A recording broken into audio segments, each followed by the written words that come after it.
Ulit. Di ba pala naka-on? Ano pong masasabi nyo?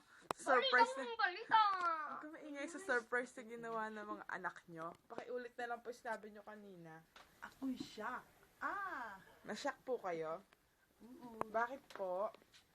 Kasi akala ko nakalimutan nyo na eh. Tapos ano pa pong masasabi nyo po? Sa inyo ni Papa, sa amin, mga reactions nyo po. Sa akin, Papa.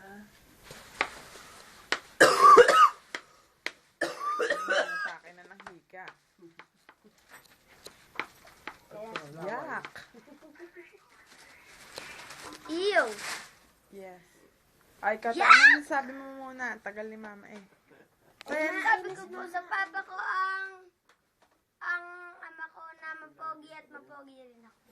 Ano sabi? Happy anniversary. Ulitin mo yung sinabi mo kanina. Maraming Kon! po, Mama and Papa, sa kasawayan ko. Happy anniversary. Bye. Thank you.